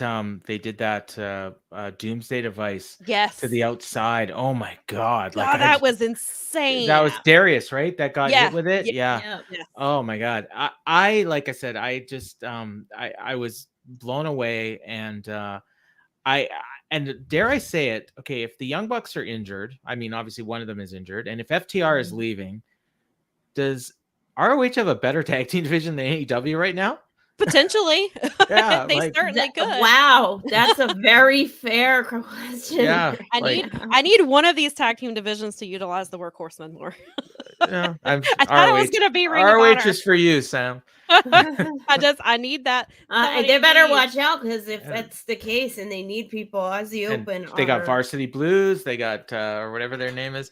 They got well, they're not Varsity Blondes Blues. anymore. No, I was talking about the Varsity Athletes. Varsity athletes. Yeah. I was gonna say because Mark Sterling stole their poor Varsity. Varsity Blondes. Poor Josh Woods, he's gone. Yeah, or is he? I don't know where he is, but yeah, and they just brought in Bateman the Righteous. Bateman will probably be on the way, I would assume. And if we got the Dark Order in there, and then that's two teams. That's a very fair question. Very true. So that's a very fair question. And now especially since who won tonight. Exactly. Yeah. That takes another one the out reason of there. I was surprised, because I originally thought potentially, I was like, okay, well, maybe the Lucha Brothers win this because Mark handpicked them to be the first step. But then I was like, is AEW going to give them up to be in Ring of Honor regularly? And I guess the answer is yes. Why not? I mean, I guess if they're going to do a bunch of programming, though, with the BCC versus the Elite, that's going to take up a lot of show. And Lucha Brothers still have the women's division. Team. That are and the Guns, they got FTR, they got Acclaim. Yeah. Sure. Right. But yeah. So there's a lot going on. Yeah. So I don't think there was I don't think you could have gone with any team I think would have been a great tag team here. And I even thought maybe they would have gone with Rush and Dralistico just because Rush is an ROH guy. It's a way to get a title on him. Maybe they'll go that route. And so they basically pretty much, except Aussie Open, because they're not contracted anywhere and they're all over the place and stuff. But even then, ROH usually tapes once a month, so you could have put that's true. They could have and because they've been on they've been on, I think, 3 of the 5 episodes. They were on last night. They wrestled as well. So they've definitely, they could film, like you said, they could film the form. And then maybe that's kind of what they're doing with the Lucha Brothers. They're like, well, just come down to Orlando and film a couple of episodes and, go on your way. But now I'm curious with the injury with Dante, depending on how long he'll be out, do they do kind of like they were doing with Dante, where they give Darius the solo push, or do they team him with AR Fox and just keep those two together and maybe move AR Fox away or just they could even keep Darius, I guess, on Ring of Honor and then make them kind of tag together until Dante is it, because I don't know, what the extent, as far as I've seen, I haven't seen anything yet saying if they know what the extent is. They may have to wait for swelling to go down, so maybe we don't know till tomorrow or something like that. How long he could potentially be out for. So there's definitely some interesting questions as far as the tag team divisions go in both companies. And you do make a really good point now about Ring of Honor maybe having the better tag division. AEW is going to put more emphasis on the trios titles in that regard, because now you can do trios teams as opposed to, because you've essentially said, like, we are going to have these big programs with these 2 factions, and then here's the tag team wrestling. Because I don't think you want to cut tag team out completely from Dynamite because it's such a big part of it. But and they have such a deep tag team division. And when Matt does get better, they'll be fine. But I think you can get pretty far without it. The Lucha Brothers is a huge sell for Honor Club for sure. Yeah, absolutely. So and also I think that their story a little bit. One of the things that I thought about later on was that it kind of mirrors Jay and Mark is the kind of like rags to riches type of we came from nothing and became and so to me it actually, as I was sitting there thinking about it a little more as they were pulling the belts on, I went, oh, that really does make a lot of sense in a weird way. Like it really felt like the right decision to me after sort of pondering it, because I was surprised, like pleasantly, because I enjoyed the end. I really thought that they could have. Yeah, I really just thought they were going to go with the Kingdom. So it was a nice surprise, I think, to see the Lucha Brothers win. And I felt the Kingdom did kill it, though. They looked incredible. That's probably the best they've looked in a really long time. I think that was the least. I know that some people Maybe have ever. even said they were the least excited. They were like, oh, when they heard that the Kingdom was going to be in the match, and then they actually, I don't think you can have that match without the Kingdom, because no, they were. They're an ROH staple. That's what I'm saying. You can't have that match without them. I don't think. And we shouldn't forget that at the end we saw. I was just about to say FTR come out with Mark Briscoe, celebrate with him, and I thought that was a really nice touch. And then they kind of celebrated with the Lucha Brothers, but then I think it was Cash pushed Lucha. Was it Phoenix? I think is who he pushed forward. Go enjoy. I'm glad we celebrated. Go enjoy your moment. And then that was cool to see. But then you see Mark, and he goes to the Kingdom, and Mike Bennett is you can tell he's extremely emotional. So is Taven. They've both been crying.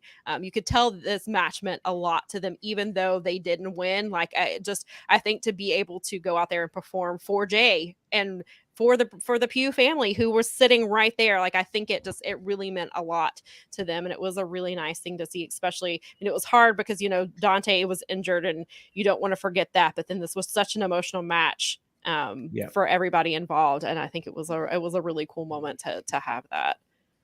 Absolutely. Yeah.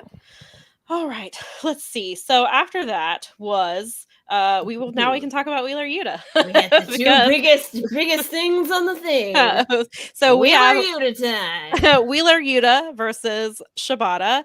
And this was a match that we all kind of knew was going to happen because, there's spoilers out there. That one is a challenging Shibata is a pretty big spoiler. And it was interesting yesterday on the media call, Tony mentioned he was talking about Shibata, and he was like, this might be his toughest match since he's been back. This might be, the biggest test he's had since he's come back, because he's only wrestled a handful of times. You can count on your hand on how many matches he's had since he's come back, and to put Yuta in this position, I think tells a lot about Yuta. And so, Paul, I'll let you talk about this first. All right. Well, my history regarding Wheeler Yuta is well known. Yeah, but the last while, it's been going on for a long time actually, but more so in the last few weeks, I've really becoming a big fan of Yuta, and he's growing into this heel character, and he's just a little shithead, and he's doing. I compared him on the Dynamite show to Sammy Guevara, the first incarnation before he started, with Ty. Or Tay, whatever that's pronounced. Ty. Yeah, but he's like that heel, that smarmy guy that you just want to beat up, and you pretty much look at him and think you probably could, even and yet he's in there with Shibata, right? And he came out with John Moxley. Moxley seconded him. Yeah, which I was expecting that to play into the match, or maybe even the main event, and it didn't. I did too. I loved there were parts of this that I was just in heaven where Yuta is chopping the crap out of Shibata, and he's just standing there selling it. Meanwhile, his chest is like hamburger meat, and he's not going to sell for this little shithead. No. And then he hits him once, and Yuta goes down. Then they're on the ground, and Yuta's pounding on him, and he comes back, and he's Yuta's cheating. He's grabbing the ropes. He's punching. He's wasting his rope breaks, and then Yuta just beat him down, Shibata just beat him down, and it was perfect. It wasn't a 5-star match, although it wasn't far off of a 5-star match, but it was perfect, and it was exactly what we needed. And I was surprised because I wasn't expecting Shibata to win a title in 2023 in the United States, but it made sense. And if you remember last year, I was there live. Minoru Suzuki won the pure title. That was just popped into my head. You read my mind. Yeah. So and I was there live, and I was shocked. So I just absolutely love this. And I remember I made the comment, if he's in Ring of Honor long term, Shibata, I may sign up for this. Like, you know, and I haven't Worth signed the up yet. $9.99 a month for that. It's not the money, it's the time. No, I know. It's just Yeah. it's the time. It's the time commitment. I get It's it. the time. No, Like I if the completely show was get it. shorter, I may have already signed up. I just signed up for Impact Plus, you know, again. So I mean, I would probably, if I did sign up for Ring of Honor, I'd probably cancel my Impact Plus subscription. But you know, because there's only so much money you want to spend on wrestling. Sure. But I love this match, and it wasn't my match of the night, but it might have been my favorite match of the night, and maybe my favorite match of the year so far. Honestly, like it, Wow. I really, really loved it. Like, yeah. Mel, what'd you think? I love that Wheeler Yuta continues to just like excel at what he does. And I love to hear, knowing that once upon a time, Sam and I were gung-ho Wheeler Yuta fans, and you were like, no, I don't. And I was like, Paul, one day you're going to see it. Well, I was right then, and I'm right now. Yeah, of course. All he had to do was be a little shit for real on the thing, and you know I think it was cute because as we went along, you were like, "Yeah, you're probably right," and we like all, but I knew it would be like this in a good way, like in the best possible way, where I was like, I could see that there was something that was going to be that he was getting. Yeah, like, God, like F you, Yuta. But you guys are right, like. I thought, oh, kind of baby facey, whatever. He's way better as a little punk ass bitch. I compared him in the Discord to Dominic, and I said like a Mysterio but like in WWE. A better version. Well, no, he's a much better wrestler. And the thing is, what I said was, if he can tap into his character, and he's getting there, and he's close, but if he can tap into his character the way that Dominic Mysterio has over the last 6 months, the sky's the limit for him. Oh, yeah. Like, I'm not talking, you know, like, I mean, he could be the world champion someday. Like, and I never would have said that, you know, and we're a ways away, like years. Sure. But he could get there. And I never would have thought he could get there before. And he's grown by leaps and bounds, like just being here. And if he can get fans to feel that passionate about him as a heel, he can be a babyface down the road too. Yeah. Sorry, I didn't mean to step on you. No. No, but that's a very good point. And he's just, and I think, and Tony kind of talked about it a little bit yesterday. I think putting him with Jon Moxley and Bryan Danielson and Claudio Castagnoli was the smartest thing they could have done for him. I think they saw what was in there, and he actually mentioned he was like, he's somebody in the locker room that everybody likes and everybody respects him, which is, and I was like, I don't know if I'm giving anything away with this, but I briefly talked to him. He used to wrestle in PWX a few times, and so we talked to him very briefly, like right when he hadn't even signed yet. He was just had a couple of matches, and he's very quiet. He doesn't seem to like a lot of attention. And so it's really interesting, like seeing that. I mean, of course, it was only a few minutes that I saw that, but to see this side of him, so you know that it's in there. And I think putting him with the people he did has, like, they've taught him how to pull. And then the little bit of time that he had with William Regal, like they told him like where to dig down and to pull this out. I mean, because if you've seen, there's videos of Yuta from during the pandemic where he's playing the steel drums. Like, I saw that.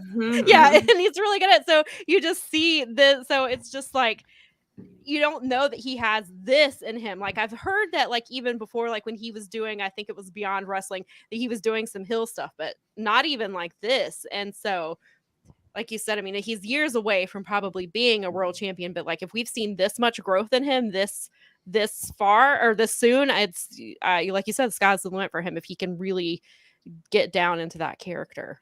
Daniel Garcia says everything about him, that he took the opportunity of sucking knowledge in from all of those men, because there are plenty of people, and you hear about it a lot, and it's people learning tree and stuff, but I get it.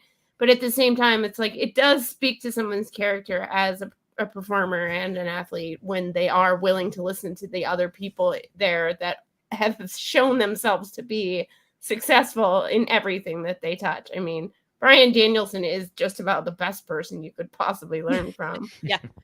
Right. The guy's read like every book on the planet. I want to see him on Jeopardy one day. That's what I want to see. He's the smartest guy in wrestling. Like, You know, Yeah. I mentioned earlier that Daniel Garcia is in my fave 5, and Wheeler isn't right this second. But if He's in your I would he be in your MySpace top 8?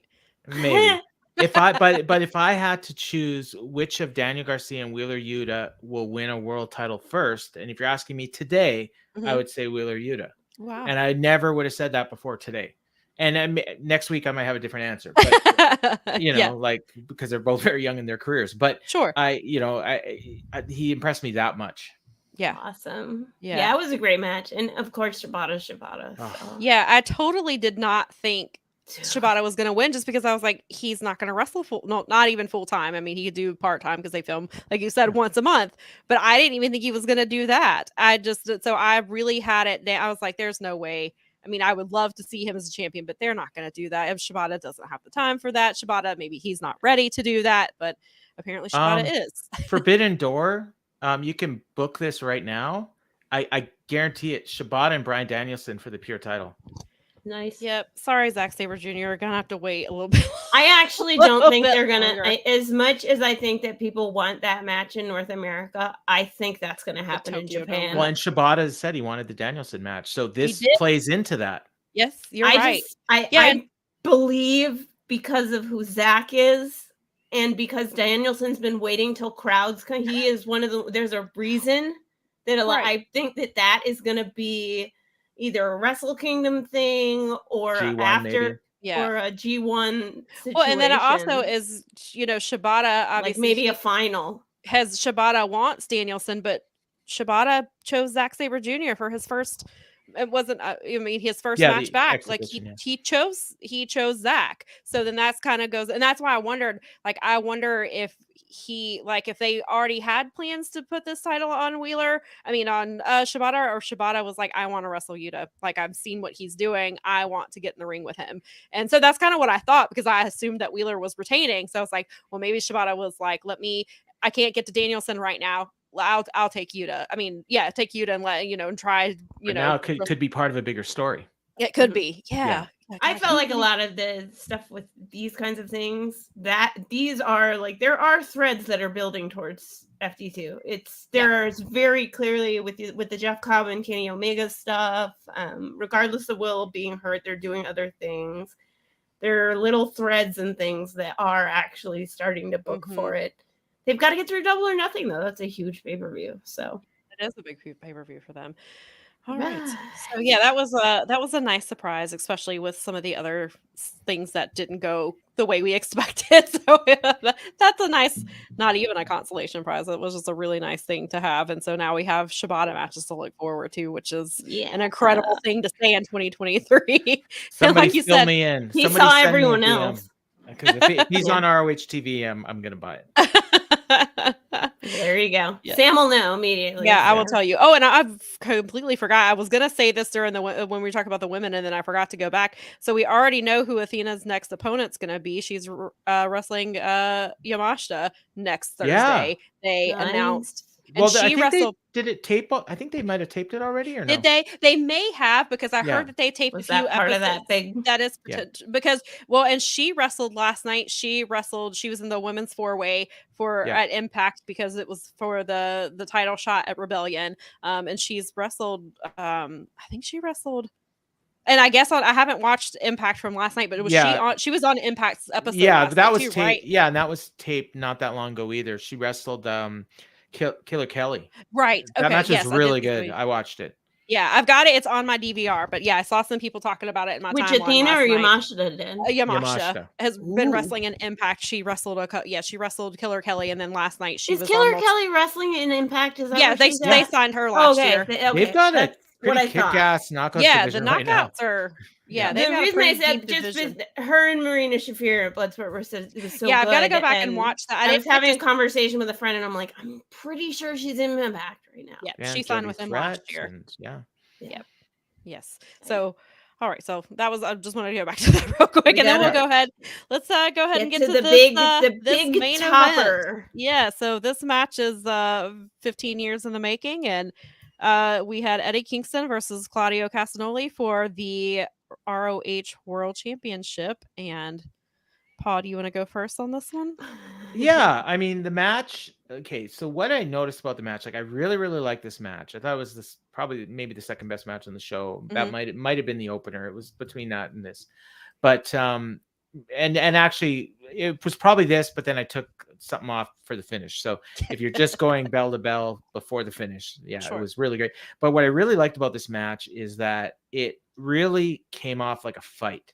Like, and not like a New Japan strong style fight, you know, where they're just standing there and like chopping each other like him, like Eddie and Akiyama or Ishii. This was like two guys that aren't on the same page, that don't like working together, and they're trying to beat the shit out of the other guy, but not in the traditional let's just stand here and beat the shit out of each other, like Right. you know. And for that, like it made it like you just kind of lost yourself in the match. And they had a few great spots. Like there was the one spot where Eddie, it looked like a finish, and then he jumped up at one. Yeah. And then that's usually the cue that the guy's losing, which should have clued me in. But you know, and he did the thing that blew me away was when they did the when he did the swing and the crowd booed. Like that's what, yes. Nikki like, and I were talking about that. I was like, I know that Claudio is a heel, but he's been the least heelish out of everybody.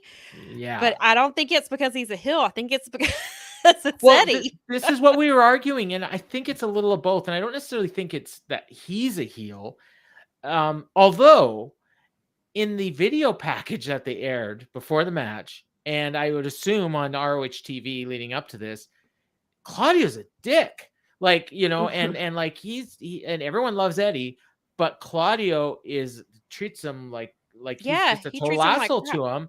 Yep. And like, and he just like he even gave off that vibe in the match, like, this is beneath me. Like, I shouldn't even have to be wrestling this guy. Yes, because he doesn't believe, like, that was the whole thing kind of leading up to, like, he did not agree to the match until last week. Okay. And it's been Eddie, because Eddie asked for the first, because he quit AEW. That night was the very first ROH show. He challenged him and he left. Like, he was like, because he thinks that Eddie has no honor, which he does. He did correct. There was a really great promo well, not a promo, it was a sit down interview. Yeah, they showed highlights of that on the show. Yeah, it was just really incredible. And I really liked the way they did it, as far as Eddie was like, I promise I won't get physical with him. But Claudio just said some really nasty things to him. He was like, basically like, you are a waste of potential. Like, and you can see Caprice's mouth. Wow. Well, it's like the same stuff Punk did, but in this case, the way Claudio said it, it just, it was, because we don't see that side of Claudio. Right. Claudio, you know, holds it together, but that last week he just laid into him. And he knew Eddie wasn't going to touch him, but Eddie let it all come out tonight because he's been stewing on what Claudio said to his face. Like, he was like, because he started to look at Caprice and he said, no, you look at me when you're talking about me. And so he looked him dead in the face and said, you are the biggest waste of potential I have ever seen in my life. And I was like, oh my God. Yeah, it was just incredible. And like before the match, Eddie was like just stomping around and like he couldn't wait to go. And Claudio was just, you know, being a wrestler, you know, like it was it was great. And the match itself was just really very good. Unique. But again, very, very, very good. Even like, and he got him up for the swing like a little bit, and Eddie like grabbed his ankle to get out of it. Which I thought was really smart. Like, you could tell they've studied each other and they were looking for their weaknesses, and you could tell that story that it was just a different type of. Claudio no-sold the spinning back fist thing that he does, and then he hit it again, and Claudio was like jump back. It was almost like power slap.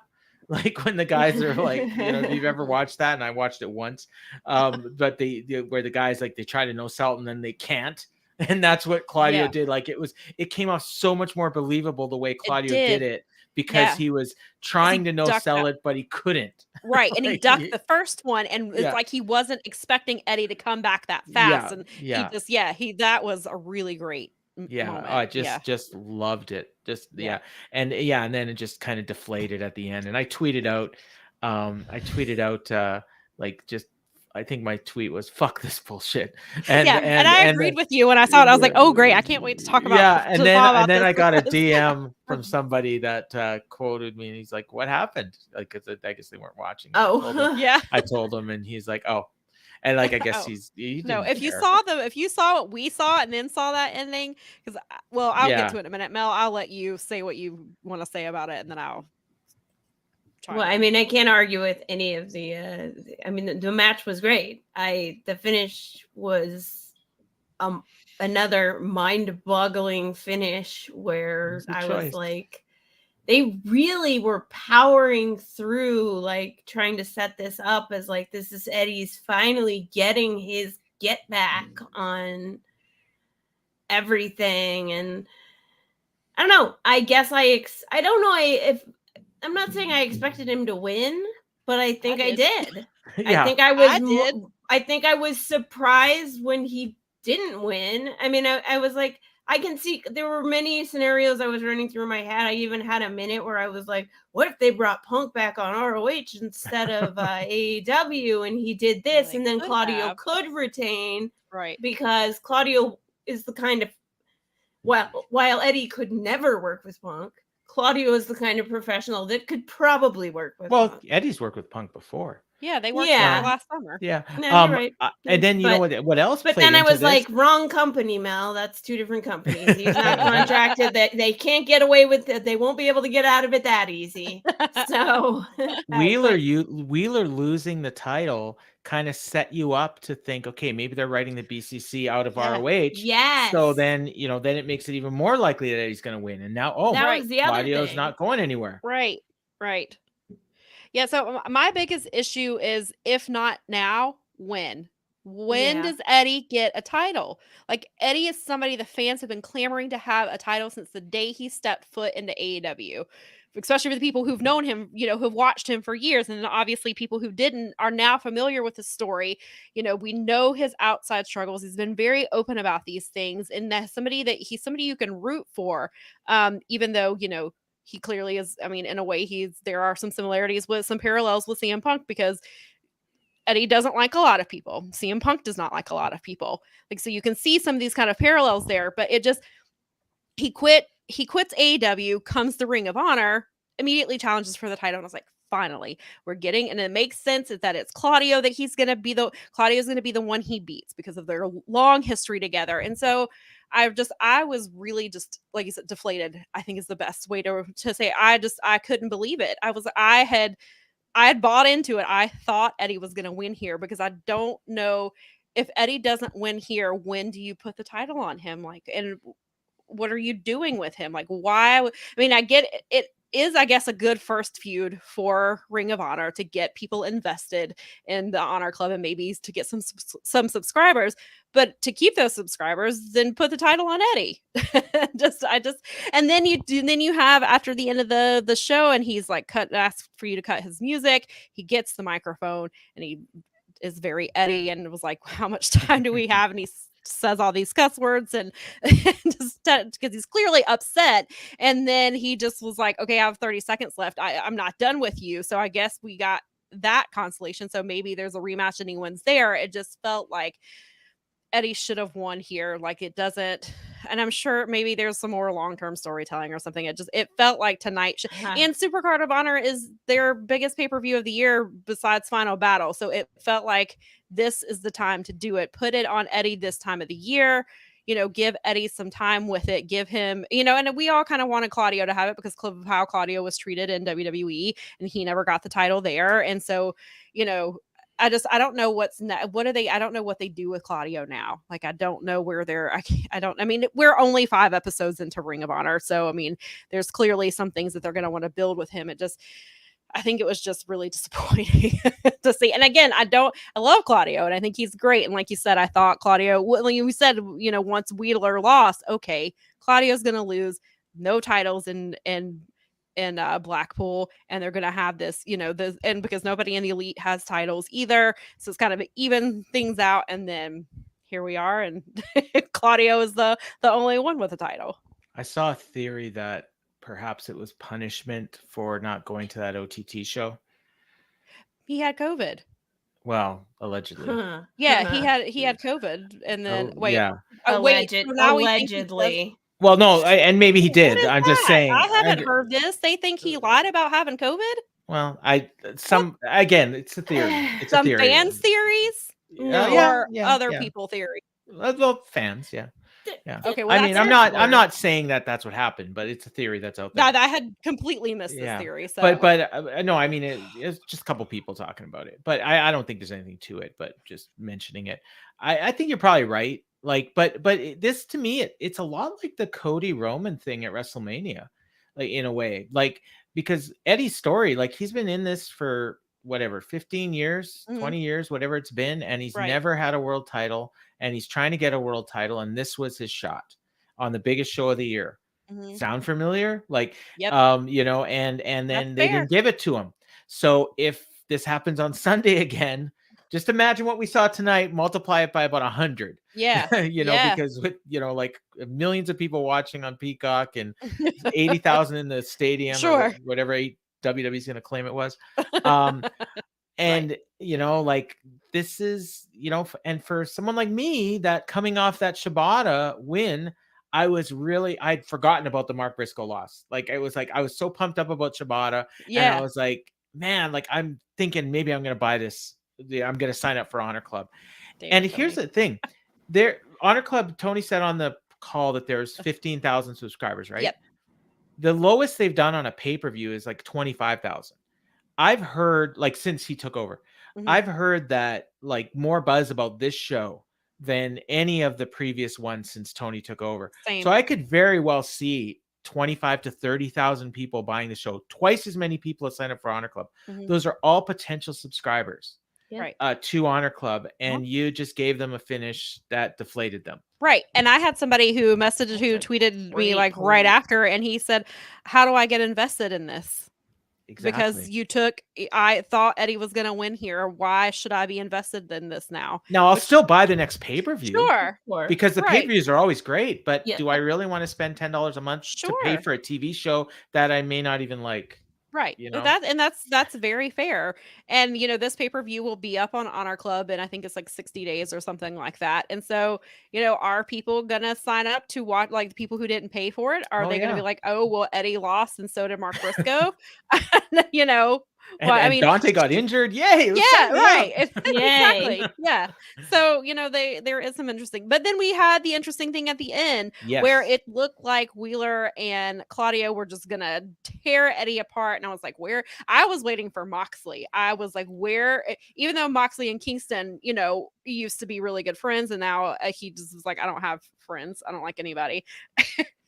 And then it was like, so I was waiting for Mox, and they were kind of cornering him, and then Shibata comes out, which I did not expect at all. And that was a very pleasant surprise, but it was very interesting that he got in the ring, and he like kind of stepped in front of Eddie, and then he like backed up, and then he at one point had him by the wrist, like, don't do anything stupid.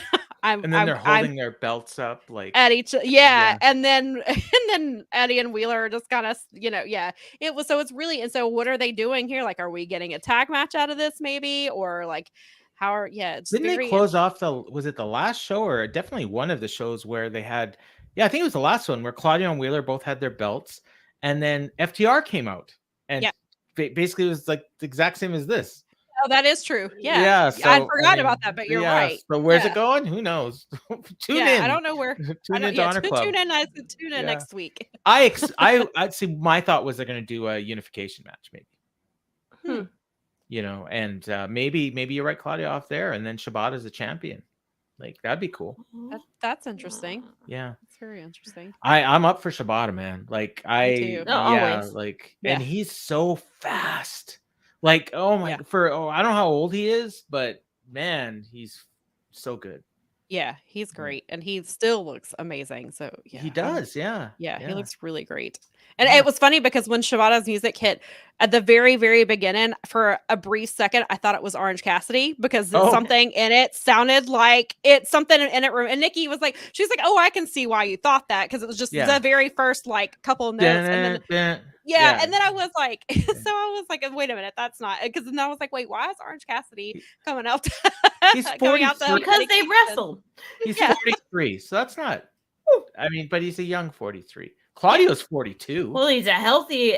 I mean, he's pretty healthy considering that he nearly died. I mean, and then I mean, it was like, oh, should we be worried? I think at some point he saw all the other people who were told that they can't come back.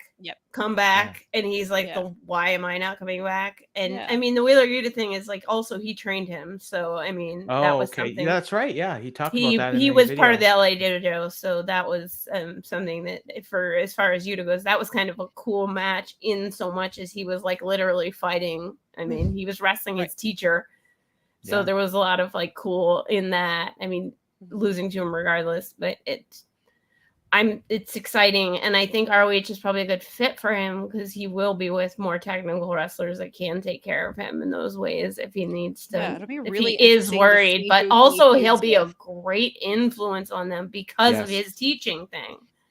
Because he will bring that teaching thing. People from A are going to be clamoring to be like, let me go to Ring of Honor. Dude, I would want to just, are you kidding? I'd follow Shibata around and be like, teach me. Oh, man. You know, I just thought I would love to see him versus Anthony Henry. Ooh. Because Anthony he's a very, just his kicks and things like that would be very interesting to see. And I actually will see him tomorrow because I will not be watching night one of Ring of Honor. I mean, of WrestleMania. I will be at a wrestling show. I'll be at a local wrestling show, and Anthony is wrestling tomorrow. So that'll be interesting. But yeah, she'll be at a good cause. Then I'll ask him, like, what is everybody buzzing that Shibata is here now? Is there a sign up list for who gets to wrestle Shibata next? Yeah. You should get on the list. Who's on his dance card next? Shibata's dance card. Yeah. So what do you think of this pay-per-view overall, Mel? I thought it was good. I do not regret paying for it. The big sell for me was actually the Reach for the Sky ladder match, because that was something that I mean, when I had kind of drifted away. I know I do it every time where I'm like, I'm not going to buy it. And I always buy the ROH pay-per-views. I have done for the last couple of years since they've been back. So I can't say that I'm not going to. And this is the biggest show of the year. But this card looked great. And it went by very quick. Like Paul said earlier on, you made the point, the pacing on this show was perfect. If he could, it was like a 4-hour show, but it didn't feel 4 hours. I was shocked that when we hit that like 11:10 that marker, when I was like, are we gonna have to push this back a half an hour? I was like, no, you're only gonna push it back like 5-10 minutes. I was like, wow, he kept this show, like, it moved. It felt something like a New Japan show. It had the motion of a New Japan show to it. The crowd was super into it. Yep. I mean, 5-star, total, like, happy. No buyer's remorse at all. Like, I'm so glad I saw the show, even with some of those outcomes that are head scratchers. They pale in comparison to the overall presentation, in my opinion. This may be I would say this so far is probably Tony's best ROH show. Oh yeah, easily. That I've seen. It's the best one. Yeah, for sure. And I made the comment during the show that this was like, I made a point that it was like every ROH show ever, in that like they have these great lineups, and the matches they usually get to a level, but you hardly ever get a lot of like just incredible blowaway matches. If you get one on a show, you're lucky. Whereas like an AEW pay-per-view, a lot of times you'll get like 3 or 4 of those kind of matches, and you almost get tired out. So it's weird. Like they're still great, and I think the AEW ones are probably better. But in this case, like the 3-hour show, you know, if you're talking just at the main card, sure, it was like almost a perfect show, you know, because you had like the one blowaway match, you had a couple others that were really, really good or great, and then even the worst ones weren't even close to bad. Right. You know, like the worst match of the show was the 6-man tag titles, and that was fine. That was like a TV main event of a good show. Yeah. You know, like exactly. Yeah. So I mean, it's a great way to spend 3 hours, and for us, like it was actually cost more in Canada They raised the price to $54.95. Oh, So with gosh. taxes, I it was thought like they were lowering that stuff for No. you guys. it's more. It costs us more than Sucks. UFC. So it was like $60 with tax. Jeez. That's Yeah, the same but- as It was the AEW 30 pay-per-view it was down 30 here. Yeah, but $99. I do not regret it at all. Like I That's would good. sign up if they had another one next weekend. I would buy it. It was that good. So yeah, I have no, and because the two questionable outcomes were matches I didn't really care about anyways. So like the matches that I was most looking forward to, the three matches were the Athena match, and I got to see Athena in her glory. The ladder match, which was every bit of insanity that I was expecting, Yep. and the Shibata match, which was even better than I could have hoped for. So Right. I was way 2 thumbs way up. Yeah, and I was gonna say, even with the two, like I was invested. I wanted to see the Mark Briscoe match just because I thought it would have been a good match. I was more invested in Eddie and Claudio, especially because I thought Eddie was gonna win here. But even with that, it doesn't sour me on whatever like I feel like Tony has reasons for it, and he's built up enough goodwill with both AEW and now Ring of Honor that I'm willing to let it play out. Yeah, you're a Canaanite.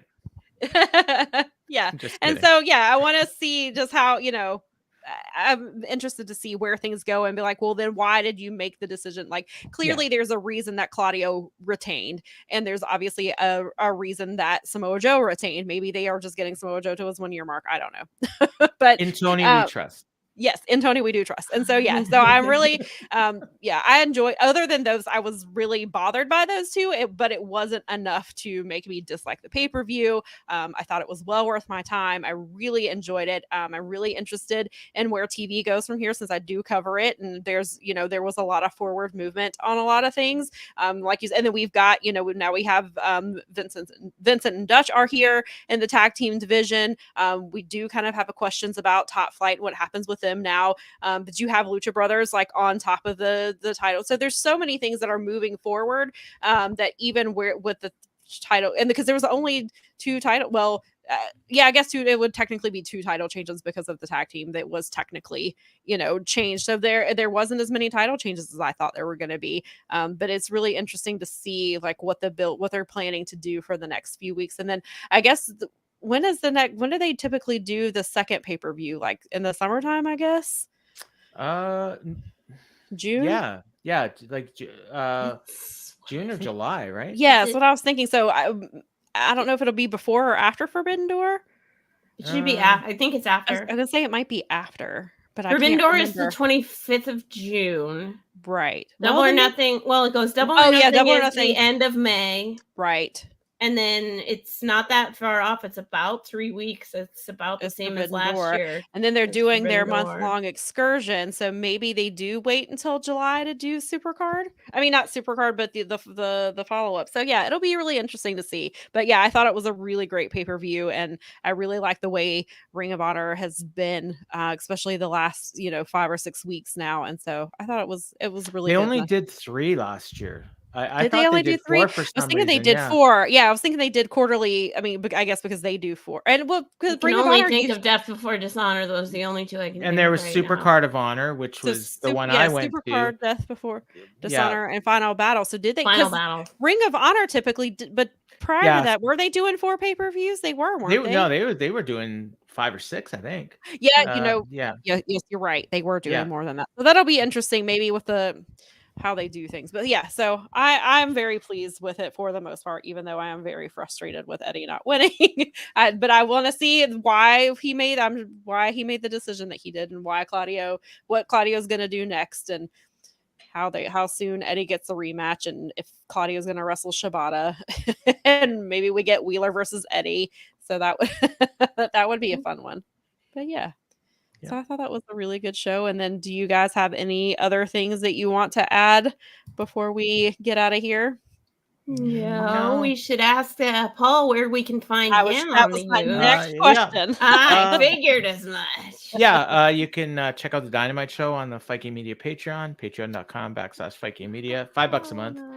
And as well, I'm on the In the Clinch, the MMA podcast with Ryan Frederick, and we look at all the UFC shows and other MMA. Ryan's a UFC insider and knows everything about MMA, and he's the guy. You're He's the guy. So yeah, that drops every Tuesday morning on the Fight Game Media free feed. So yeah, check that out, and and hopefully I'll be bringing back the Grandpa Des show soon. Nice. Yeah. Oh, good. Yeah. We love the Grandpa Des. I'll fill everyone in if and when that happens. Yes, please do. We will definitely be retweeting the crap out of that. Yes, we will. Oh, thanks, Nikki. Nikki enjoyed the show. And then I want to say, and also Paul, thanks for coming to be a guest, and you let me be on your show, and I didn't a few weeks ago. Wasn't planning to stay on for a whole hour, but it ended up being and it ended up being a really fun It was a really good show. Yeah, we were supposed to have Dave Meltzer on, and it was like he you bumped Dave Meltzer twice that week. He texted you bumped me him an at the hour scrum, and after then he texted me an hour after we finished recording to ask if we were still doing the show. And I'm like, Dave, it's like 1:00 in the morning. Thank you. Yeah, but I was glad you showed up. So Mel and I, hopefully you won't be sick of us, because this is our second show since Sunday, but then we're also doing our regular show this Sunday because there is so much wrestling to get to, and so much wrestling, which I probably did you guys do a show on Bloodsport? Well, what we're gonna do is cover because Sam watches way more wrestling than I do over this weekend. Although I did get the Fight Plus thing, so I probably will be able to catch up. Yeah, with some I'm of gonna shows, get into. But, I will give the official numbers like I did last year on how many. I tallied up the number of matches and hours that Sam watched last year, and I plan on doing the same. I got a little behind today. Like I still need to get to for the culture, and I've got to. You're in double digits on both sides there, girl. I'm sure. I've got to get to that. I'm planning.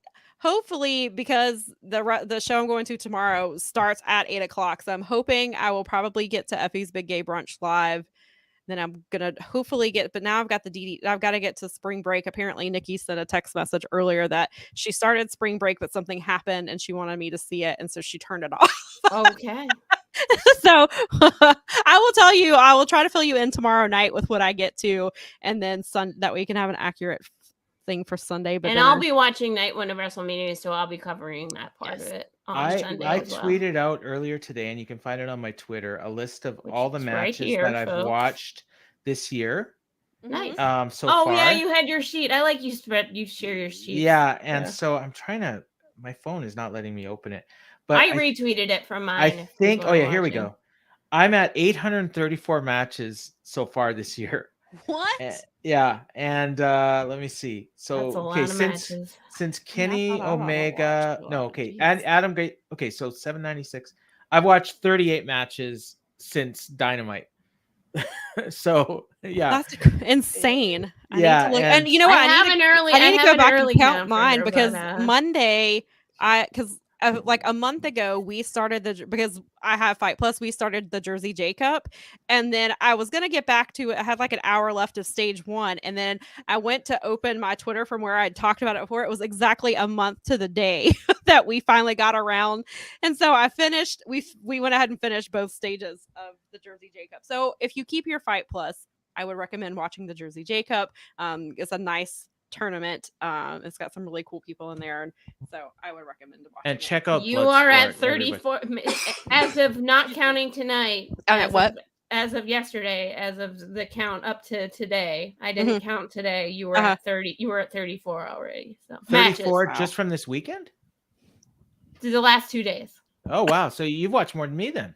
Yeah, and it was I was watching the Santino brothers. That's not counting today, and I haven't gotten any of today's numbers. That doesn't count this month. I have to count up today's matches, and it's crazy. That's incredible. I knew yesterday, and I only watched 4 shows yesterday, so it doesn't seem that's an early.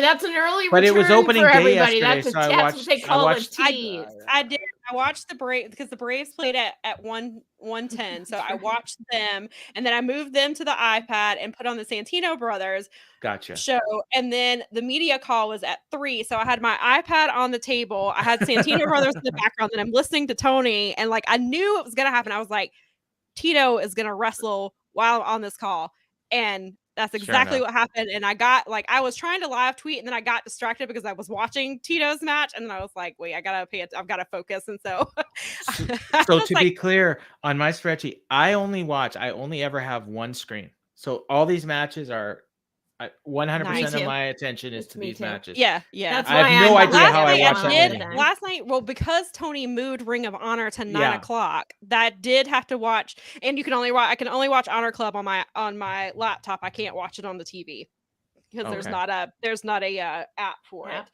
So I did have that on, and then I had Multiverse on and was watching both. And then the one thing that I do not like about Honor Club is it does not have a pause button. So I had Oh. to go outside and take Miley out, and Shibata came out, and Nikki was like, "There's no pause button." I was like, "Yes, I remember." And then then the very next match was Vikingo versus Blake Christian. So I had to wait for it because as soon as Ring of Honor ends, it comes right back on.